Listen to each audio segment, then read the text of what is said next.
Welcome to The Definitive Wrap, where we report the truth about American exceptionalism. We love our flag, we love our country, and we believe in America.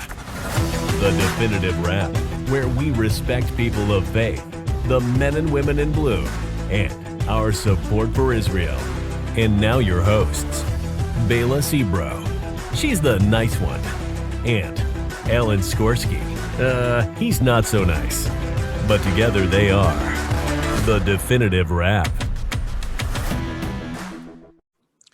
I'm Alan Skorsky with my co-host Bela Sebro, and welcome to The Definitive Wrap, where we discuss the news items the mainstream media just won't touch. The Definitive Wrap is proud to be the official podcast of VinNews.com. On June 18th, Professor Jeffrey Lax, whom Bela will introduce shortly, resigned from the CUNY's Professors Union over the passage by an overwhelmingly number of colleagues on an anti-Israel resolution. In a recent column from the Jewish press, the opening paragraph reads as follows, quote, "The 47-year-old Jewish professor of business at Kingsborough Community College in Brooklyn, New York, was appalled by a recent 83-34 vote by the Professional Staff Congress of CUNY on a June 10th resolution that condemns the quote, the continued subjugation of Palestinians to the state-supported displacement, occupation, and use of lethal force by Israel, and also racism in all its forms, including anti-Semitism, and recognizes that criticisms of Israel, a diverse nation state, are not inherently anti-Semitic. In what is part of a rising trend of Palestinianist-inspired anti-Semitism since the normalizing of the anti-Semitic squad in the Democrat Party, we have witnessed the growing chorus of blood libeling against the Jewish state of Israel. With each day, we are seeing Democrats who have been in Washington for over 30 years cowering in fear over being primaried out of office if they dare stand up to these anti-Semitic provocateurs.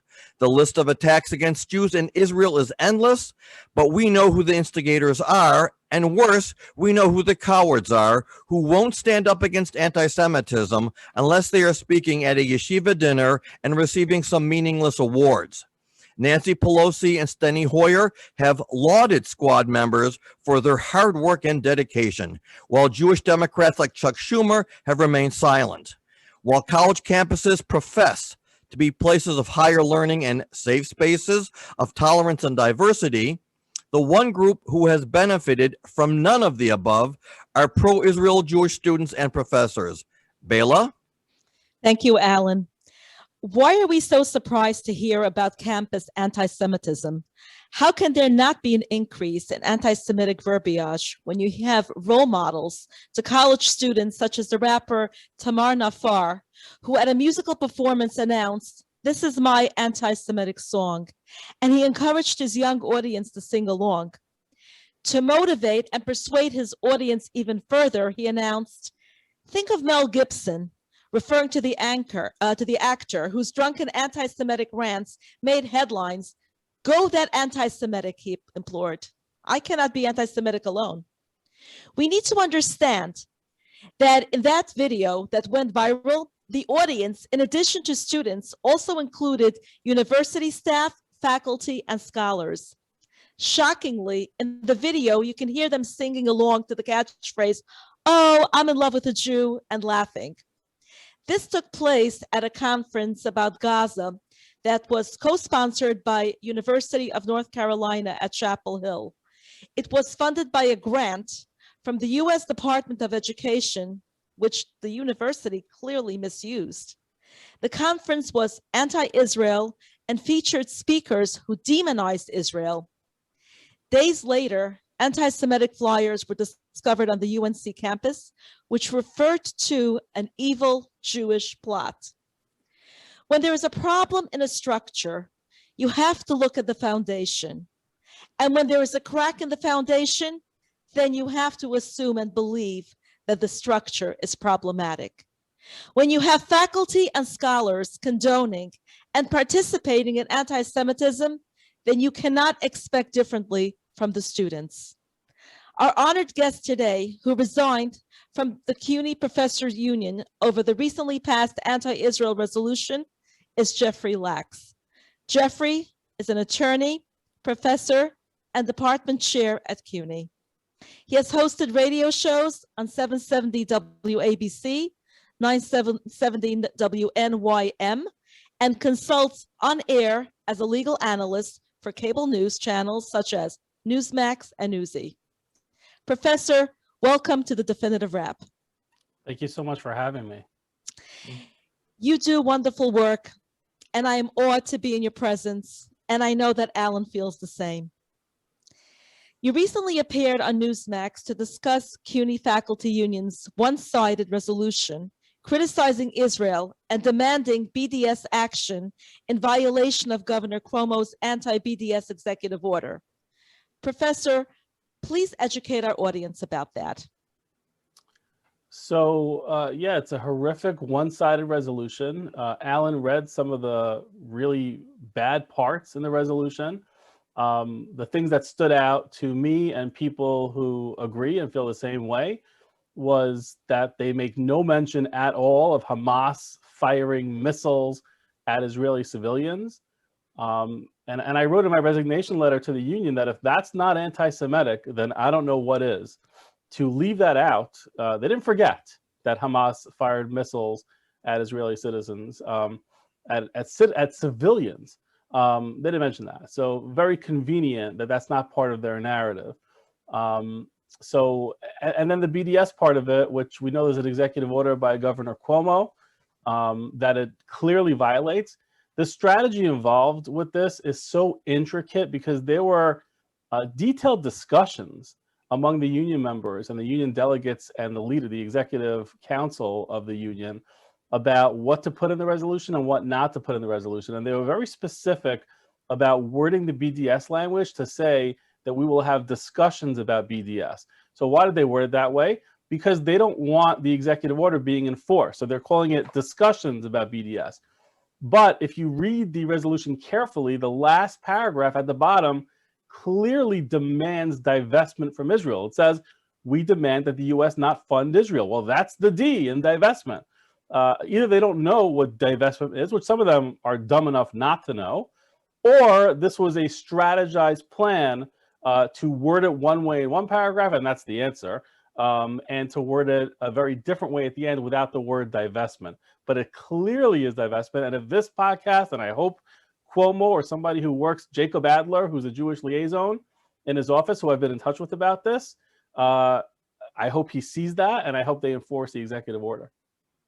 You know, Professor, one of the questions I have always had is, we know that groups like Students for Justice in Palestine, SJP, they are funded and organized to be on every major campus.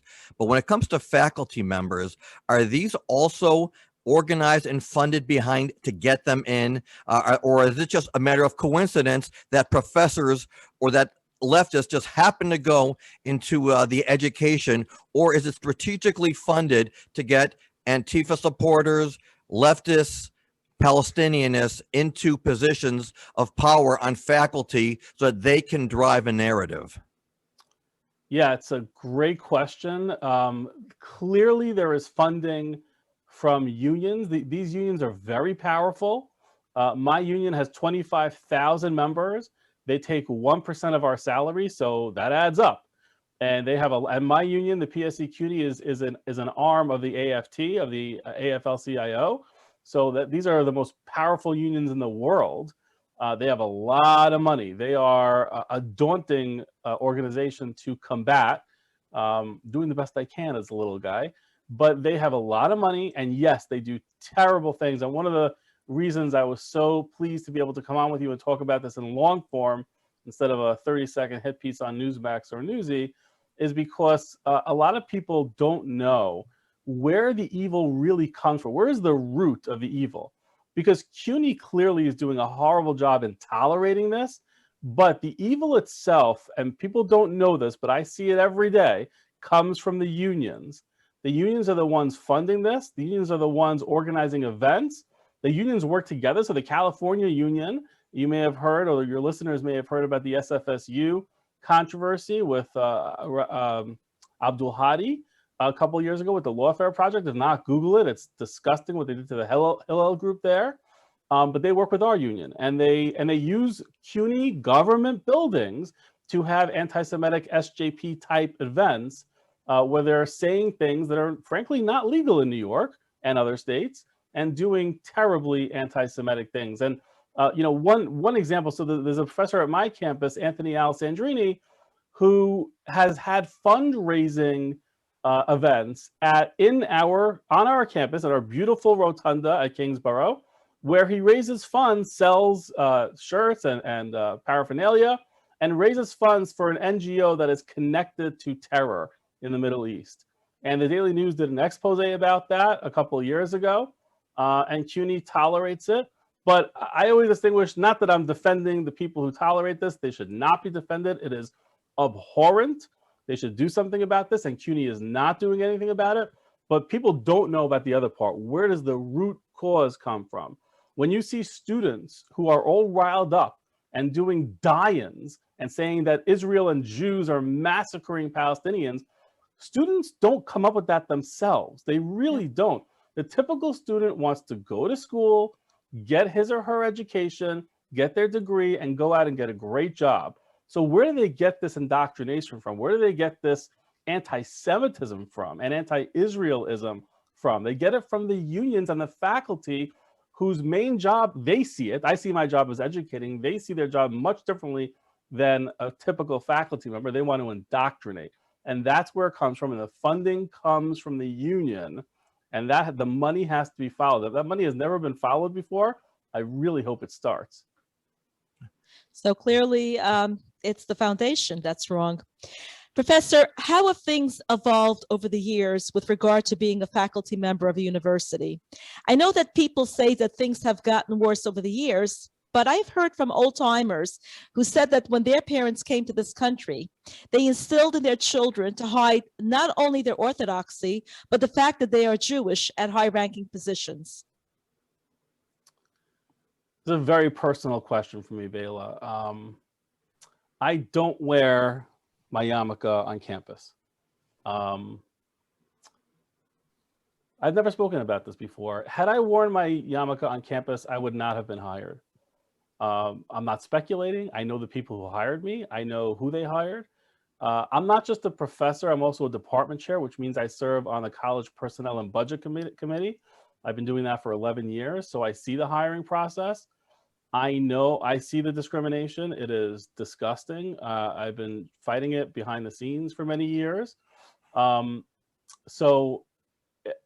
Listen, as someone who is a child of 4 Holocaust survivors and 8 people who were my great-grandparents who were, sorry, as a child, a grandchild of Holocaust survivors, and 8 murdered in the Holocaust, and great aunts and uncles, all of whom almost were murdered by the Nazis, I understand what you're saying. It is horrific to be able to have to take off your yarmulke, or a woman. It's a lot harder. It's more of a halakhic issue, and I'm not a rabbi by any means.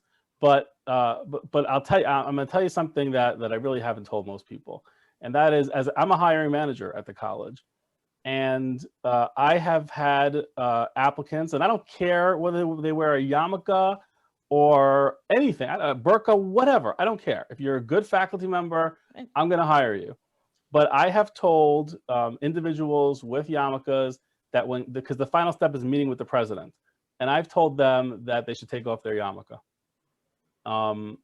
It's the worst feeling in the world for the grandchild of Holocaust survivors to tell somebody who is highly qualified to get a job at our campus, you probably should, I'm telling you this for your own good, if you want this job, because I want to hire you, you probably should take off your yarmulke before you go to the president. And then if you want to start your job with the yarmulke, that's great. But when you meet some of these people, I would take off my yarmulke. That is horrible. But I have done that. And the only other Orthodox Jewish department chair also has told her candidates the same thing. And by the way, we didn't know that the other one was doing this. It only came out years later when it came up in conversation, like, you also tell your candidates when they meet with the president not to wear a yarmulke? And she said yes. And I'm like, wow, I've been doing the same thing. We both lamented over it. We had a candidate and this was in the news, so I'm not giving anything that's not publicly available. You can Google it. We had a candidate named Doe Fisher, who was a PhD in accounting. Now, accountants will know a PhD in accounting doesn't exist. And we work at a community college. So that really, we don't get PhD. I've been doing this 11 years. I saw one resume of a PhD in accounting. It doesn't happen. This guy was so immensely overqualified for this job. And my department, who are the experts, the accountants work in my department, they wanted to hire him because he was the gold standard of a professor in accounting. And he had teaching experience in accounting at other colleges. And he also was published already. He had all three prongs that you need. And the president, he came with the yarmulke, and the president did not hire him. And this is not me, this is him. He came out and said he could tell when he met her that she saw the yarmulke, made a face, and didn't treat him the same way. And he then went to Brooklyn College and eventually ended up getting a job there. They didn't hire him either at first, and he threatened to sue the university. And then only because they were threatened with legal action did they hire him. Now, I lost him. I lost a phenomenal member of what would have been a member of my department. And now he's done such a great job. He's actually, I'm breaking news here, he's the incoming chair of the department in Brooklyn College. So he's been an absolute boon for them. And we lost out for him. And he said it, that he felt they looked at his yarmulke, they didn't want to hire him. So I have not worn one. I'm embarrassed to tell you that. But I'm happy that I get to do some of the things that I do today for not having worn a yarmulke. So it's funny, Professor, I don't want to dwell on that, but it's just an observation. You'll notice no other group are embarrassed. You walk into an airport, Jews who want to have a mincha will stand next to a cell phone, next to a telephone, and act like they're talking. But Muslims will walk in there with their carpets, and they won't be embarrassed. So this is certainly something that's, and I'm not saying that I'm not guilty of some of this, but I have modified myself in my business. But well, that's for another conversation. Can I just say one thing? Sure. I'm not embarrassed. I agree with you. Some people are embarrassed. Me personally, it's important to me that I say this. It's a fear thing. Yeah. I'm not embarrassed about the yarmulke. I do it because I wouldn't have gotten the job. Right. And I know I do this to get a job. So I'm not embarrassed. There are people who are. I don't disagree with you. Right. But I did it because I wanted to, get where I am. Sure. Now you mentioned they're embarrassed. I don't think they're embarrassed. I think they're just afraid of the reaction, anti-Semitic reaction. I think that's really what it is. I don't think it's really embarrassment. That's just listen my to opinion. Anybody at my campus who's watching this this podcast. Take a look.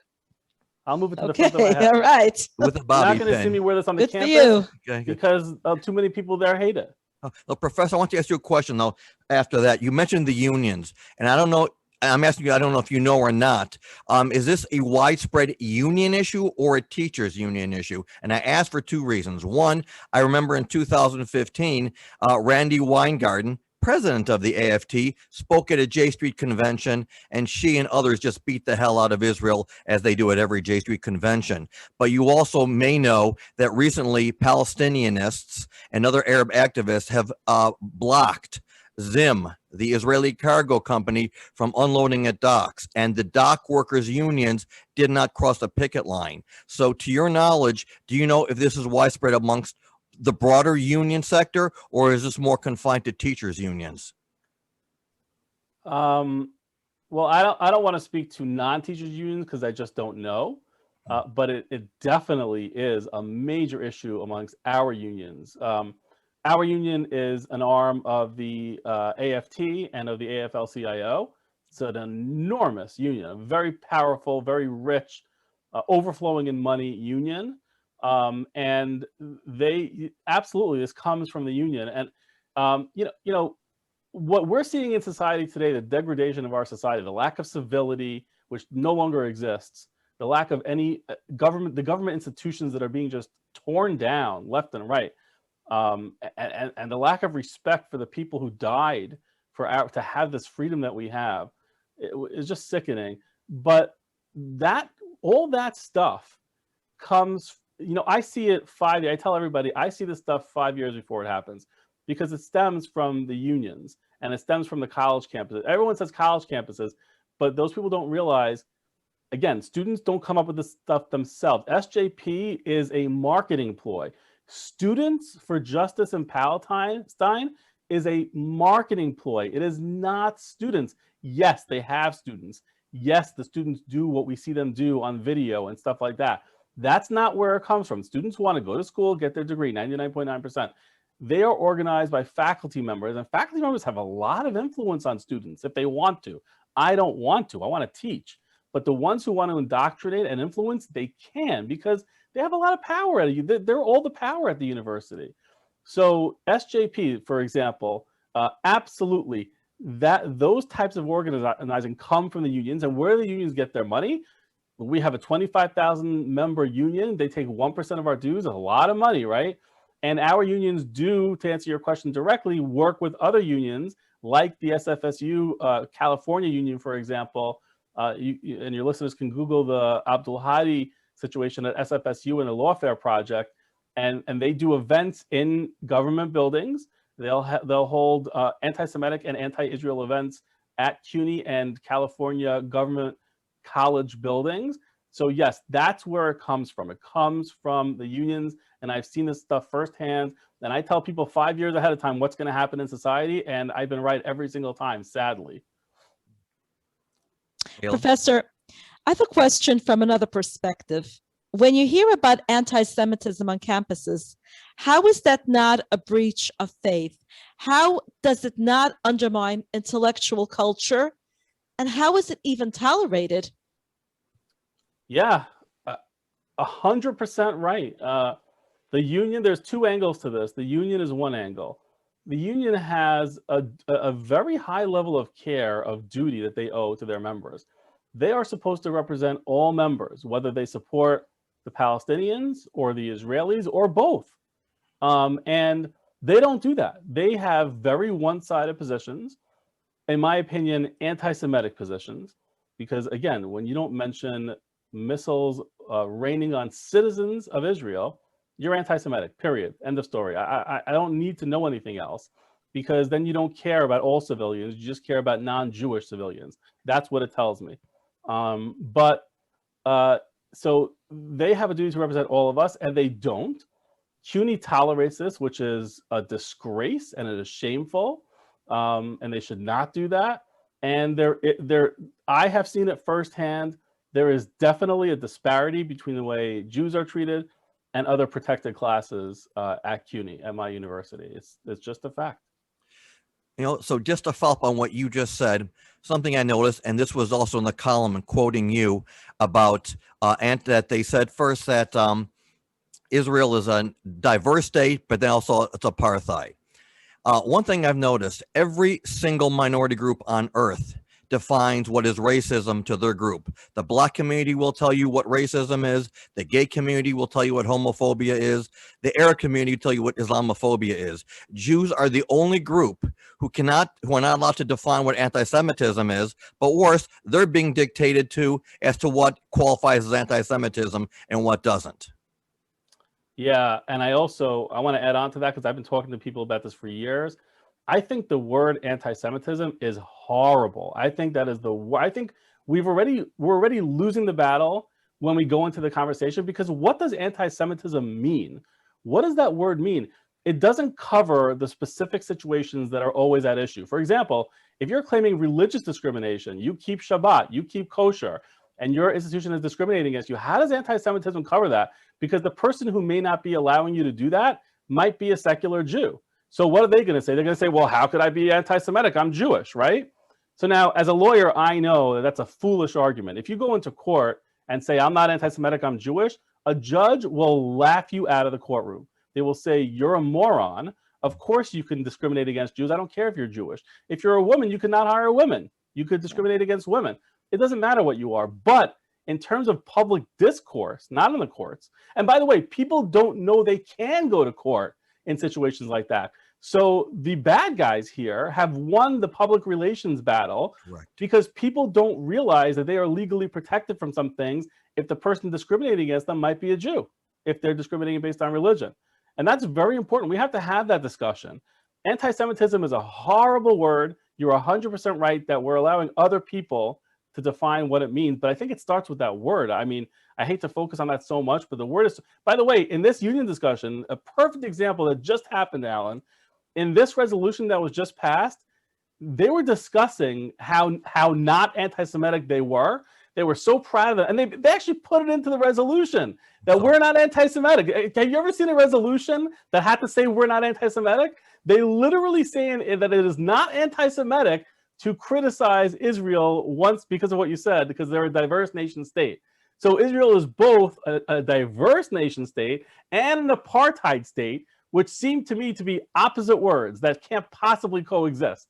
But that's what they do. Why? Because they're playing games and they're defining it for us. But I just want to say one more thing.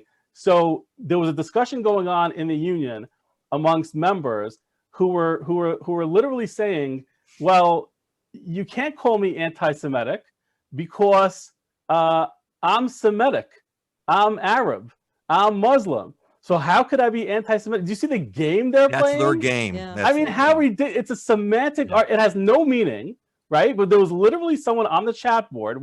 I'm not a delegate of the union, but someone sent me the chat. They're saying, I'm not anti-Semitic, I'm Semitic. I'm an Arab.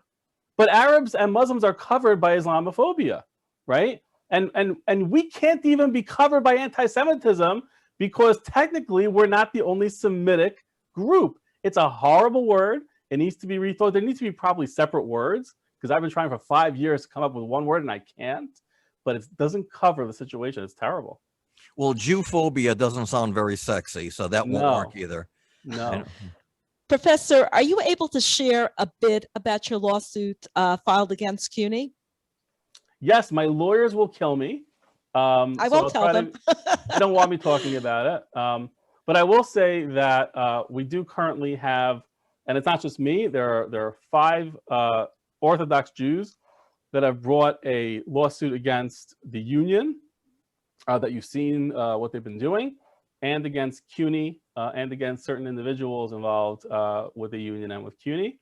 And so what's going on my campus, because I can speak to that in great detail, and I'm sure it mirrors similar things at other campuses, but there was a group called the Progressive Faculty Caucus. Now you'll notice the letters and the name sounds a lot like the union, the PSC and the PFC, because they're all basically the same people in different places, right? And different names of groups. But at my campus for years, there was a group that would not allow Orthodox Jews to join. They had 100 members. There were no Orthodox Jews. 6 different Orthodox Jews, and 5 of them are a member of this lawsuit, asked to join the group. They were turned down. And this is an open faculty group that's interested in matters on the campus. They were turned down, including me. And no other person was turned down. So that's amazing, right? And so they were not allowed, and they held events on Friday night so that specifically I couldn't come. And they admitted this in the investigation.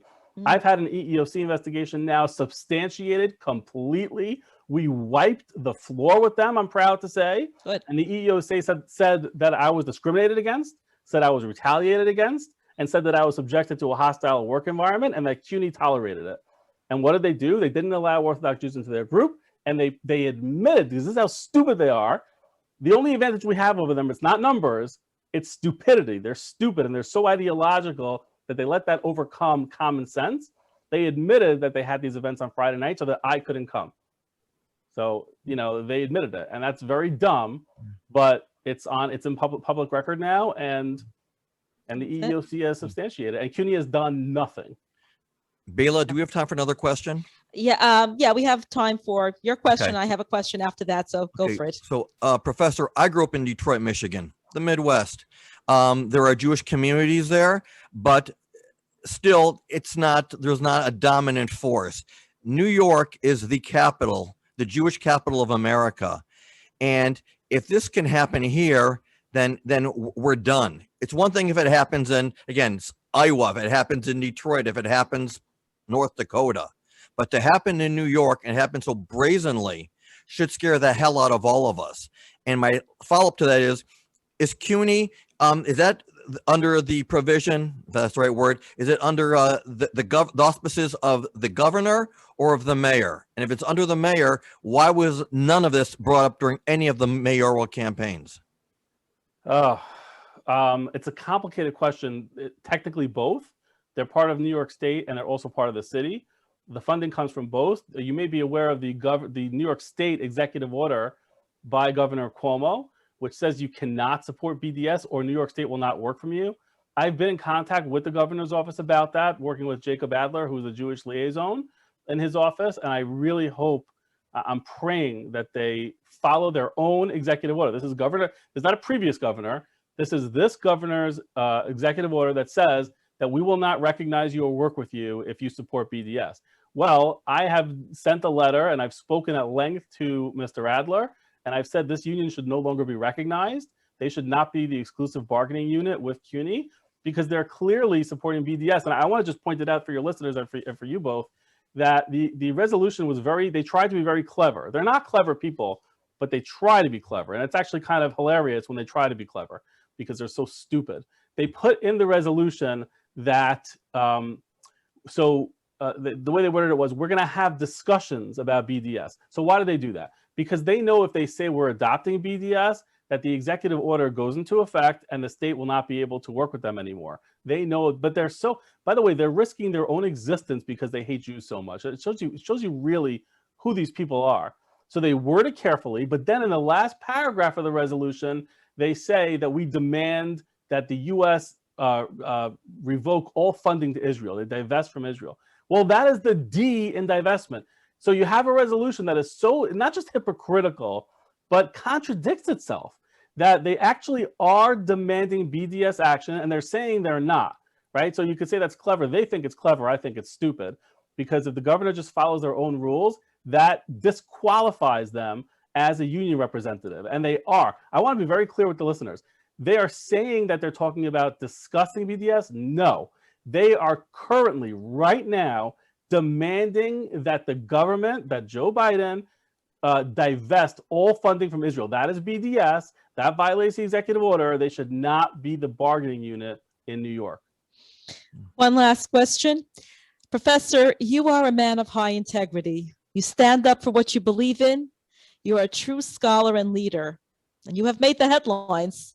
Please share with our audience about yourself. How did you come to be the inspirational Professor Lax? Talk to my family about saying these nice things about me. My kids don't give me this kind of adulation, but thank you. Listen, I am not an ideologue. I do have my beliefs, but in terms of, and I have very strong beliefs too, political beliefs. But when I say I'm not an ideologue, I don't walk into my job and try to indoctrinate anybody, faculty members, colleagues, friends, students, especially. I'm careful about that. I wanted to teach, and I practiced law for 5 years. I frankly did not like it. And I used to teach at night, 1 night a week at Touro College, at Baruch, at Brooklyn College. And I decided to try and make this my full-time thing. And if they would just let me do my job, I don't like dealing with this. I do feel a very, very weighty obligation to fight for this, because there are so few of us. And the words of support that I've gotten mean everything to me and really pushes me to fight harder. But that's not why I got into this. I got into this to teach students. And I wish I was able to teach and run my department. And then I would be a much more relaxed and happier person. But I do feel so privileged to be taking on this fight. It's a privilege. I'm not a hero. There are many people working with me and working on the same issues.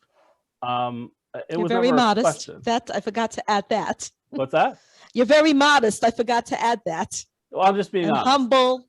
No, I'm just being honest. There are a lot of people working behind the scenes that you'll never hear about, and it was never a choice. It's not like I ever thought, oh, should I do this? Should I not do this? When you see what's going on, and you're the grandchild of Holocaust survivors, you don't really have a choice, and that's how I feel. It was never even a choice for me. Yeah. Thank you so much. Our time is up.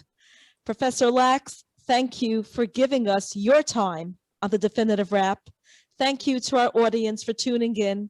And thank you to vinnews.com for our show being their official podcast. Good luck to you, Professor. Thank you so much for having me.